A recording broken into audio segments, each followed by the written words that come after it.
just this week, we had two situations where folks were going into long-term care, right? And in both cases, very little money. In one case, the situation was that the person going into care had given away large sums, pretty much what she had, not all of it, but quite a bit over a period of years. And the thing is, if you do that, right? If you do that, then Medicaid won't pay, right? And that puts the nursing home in a terrible bind because they're in the business of providing care to people, but it's a business, right? And people like to get paid. The people working in the place like to get paid, and why not? And there's fewer people out there to do the work, and so the wages have gone up. It's very expensive to hire anyone for long-term care. So that's why people wonder, why is it so expensive? Well, that's part of it. The other part of it is a nursing home, skilled nursing facility can't simply evict people, right? They can't separate you. They can't disenroll you, whatever you want to call it, for lack of payment without going through a process that's very, very difficult for the long-term care facility. Okay. So when you've got a client who's got a history of giving money away and they still have some money, what we can do is do the application in such a way that we work our way through the penalty period. See, for as much as you give away, for each $10,000 you give away, let's say, and it's about that right now, but it's going up. But for every 10,000 you give away, then the Medicaid will not pay for a month. Okay, so if you give away 50,000, Medicaid won't pay for 5 months. And you say that's no problem because I got another 50,000. I'll just pay through that. Yeah, but it doesn't work like that. They wait until you've spent all of your money, till all of your money is gone, and then they put the penalty period on. Okay. Well, what if the nursing home doesn't get paid at that point? Well, remember that protected house? Well, now the house isn't protected anymore. Okay. And they go looking for the people who got the money, you gave the money away to, and now they start suing them too. Okay. So it's really a very bad thing if you've given money away, or if you know somebody, they gave money away and they've got X amount of dollars left, and they figure, well, I'll just spend this on the nursing home and then we'll see what happens.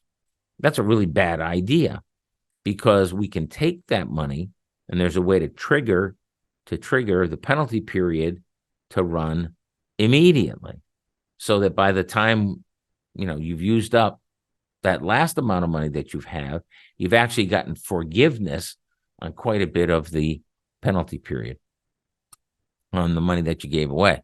So, we have one of those. So at the end of the day, see, generally speaking, I'll tell you, if you've got a loved one in long-term care, right, and you're paying private pay, and you're still paying private pay, that is a huge mistake.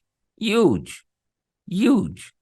There's all kinds of things that can be done to get the money, to get the person qualified for the programs they already paid for, to protect those assets, whatever it is, those life savings, whether it's single or married. There's all kinds of things we can do in the moment. Now, the best thing to do, you hear me yak about this all the time, the best thing you can do is plan ahead. Yeah, I mean, if you planned ahead, it's very effective. It's not that expensive. It's the best.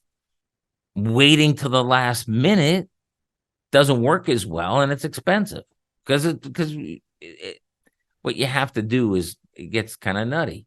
At the same time, we've only done it a couple thousand times, so this is not theory. This is not, oh gee, I wonder what happens. No, this is here's what happens every time you do it.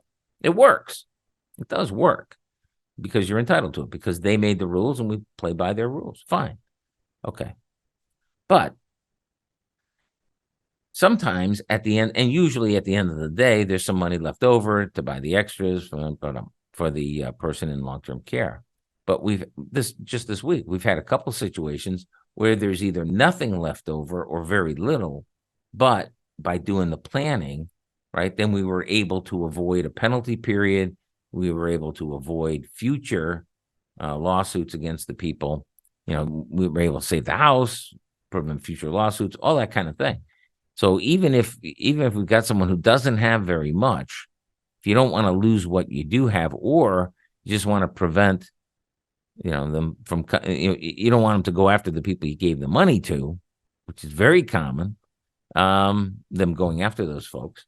Well, give us a call, 616-774-2424. We'll get your question on the air. You can always go to the website, davidcarrierlaw.com. Just call us at the office. We can fix it for you. But it was interesting because it was just this past week. We had one where, when the money's all gone, we may have paid off everything so that they'll slide onto Medicaid directly. And in the other case, we saved, a few bucks, not significant, not a lot, but something. But whether it's a lot or a little, it's better to get it done